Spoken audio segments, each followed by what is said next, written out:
Bu gün həftənin bazar günü işimizə başlamışıq. İçəridə bir dənə Optima 2.4 sadə dot motor, ümumi qulluq 2.4 GDI ümumi qulluğa yaxınlaşıb. Təsəvvür edin, sveçaları nə vəziyyətdədir.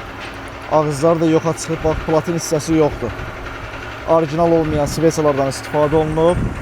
Sveçalar dəyişdiriləcək, babinləri yoxlamışıq, hamısı normal qaydasındadır. Farsonkalar yüksək təzyiqli farsonkalardır. Onlar sökülüb yuyulacaq. İzolyasiya yuyulub, diaqnostika, adaptasiya eləyəcəyik. Bir də elektron rulavoy sistemində nə qədər razval eləsə də rulun əyriliyi düzəlmir. Rulavoy sisteminə adaptasiya eləyib təhvil verəcəyik. 2.4 dot motor Optimadır. 2012-ci il. Üstündən çıxan benzin filtr. Bax, belə çirkli vəziyyətdədir. Benzin filtri dəyişmişik.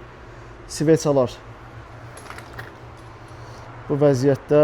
Sveçalar yenisi ilə orijinalın əvəz olunub. Farsonkalar da yuyulub. Zasyonkanı da yumuşuq. Ümumi qulluq prosesini yekunlaşdırmışıq. İnşallah indi xodlayacağıq. Mercedes W210. Bu maşında da nə problem var idi? Əməlli başlı fısıldayırdı, hava çəkmə, taxometrin oynamağı, maşında titrəmə, benzin sərfiyyatındakı 2 qat qalxmışdı. Smoke test aparatı ilə yoxladıq. Bu göstərdiyim şlanqlarda problem var idi. Deməli, bax, bu şlanq qırıqdır. Bunun şlanqı dəyişmək əvəzinə belə perixadnikdən istifadə ediblər. Babinin müştüyündən buna ehtiyac yoxdur. Əgər problem bu şlanqdadsa, şlanqı dəyişmək lazımdır. Bir də zasyonkanın başına keçən tranikdə problem var idi. Bunlar hamısı bərpa olundu. Maşın hal-hazırda gəldiyi problemdən azad olunub. Sadəcə olaraq, bax, göstərirəm sizə. Həmişəki kimi 112 motorların qlobal problemi yüngül titrəyişlər. Bu titrəyişi aradan qaldırmağa görə də ümumi qulluq prosesini danışmışıq. İnşallah müştəri yanımıza yaxınlaşacaq. Bu ümumi qulluq prosesini görəndən sonra da o ideallığı müştəriyə verəcəyik, rahat gedib sürəcək maşını. Növbəti avtomobilimiz W211 Panorama SBS problemi ilə yaxınlaşıb. Hal-hazırda qaydasındadır, çünki limit problemi göstərirdi. Limit problemini həll eləmişik. Sistemdə sadəcə bir dənə xəta var. SRS-in işığı yanılı qalır. Göstərim sizə. Bu xəta ilə bağlı da məlumatı vermişik müştəriyə. Problemin bərpası bizdə var. Növbəti avtomobilimiz Hyundai Elantra 2010-cu il Amerikanka. Gördüyünüz kimi sürətlər panelində check engine işarəsi yanılı qalır. Bu xəta ilə bağlı bir çox yerə müştəri müraciət edib. Problemin bərpası mümkün olmayıb. Yekunda bizim yanımıza gəlib göstərilən diaqnostikada 3 dənə xəta var. Varnus sistemində, EVAP və avtopasos sistemində. Çalışacağıq ki, problemləri kökdən həll edib müştəriyə təhvil verək. Növbəti avtomobilimiz Opel Astra G. 90 sürətdən keçəndən sonra avtomatik injektor işarəsi yanılı qalır. YGR-in problemini göstərir. Dəyişməmişdən qabaq ultrazvuk aparatında yuyub yoxlayacağıq. Sveçalarını da sökmüşük. Sveçası da vaxtından keçdiyinə görə Bosch firmasının sveçalarından istifadə olunacaq. Alışma düzgün getmədiyinə görə maşına tinisi gəlir. Bir də ki, alışma düzgün getmədiyinə görə bax belə YGR sistemi tez naqarlayır.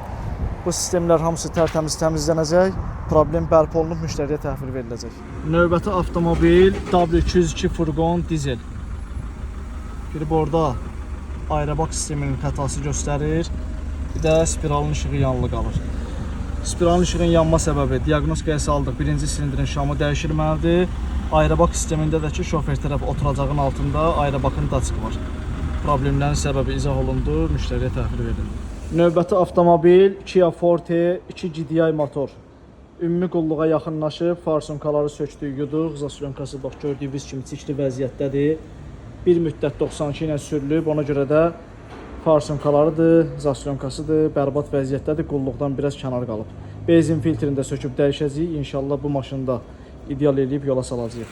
BMW F30 kondisioner probleminə görə müraciət eləmişdi. Kompresoru qoşulmurdu. Diaqnostik elədik, naqilində problem var idi. Problemi aradan qaldırmışıq. İndi hal-hazırda buz kimi vurur. 10 dəqiqə problemi aradan qaldırdıq. Yəni buna daçıq məsələsi diaqnozu qoyulmuşdu ki, daçıq dəyişilməlidir. Amma heç bir daçıqdan söhbət gedə bilməz. Sadəcə boşluq probleminə görə kondisionerin kompresoru qoşulmurdu. Hal-hazırda problem aradan qalxıb, xətaları da sildik, müştərini yola salırıq, gedir. Xeyirli olsun. Deməli qardaşlar, bugün çalışdım ki, gördüyümüz işləri sizlərlə çəkim paylaşım. Əgər sizin avtomobilinizdə də bizim sahə ilə bağlı hər hansı gölləsi iş varsa, rahatlıqla müraciət edə bilərsiniz. Əlaqə nömrəsi və ünvan profildə qeyd olunub.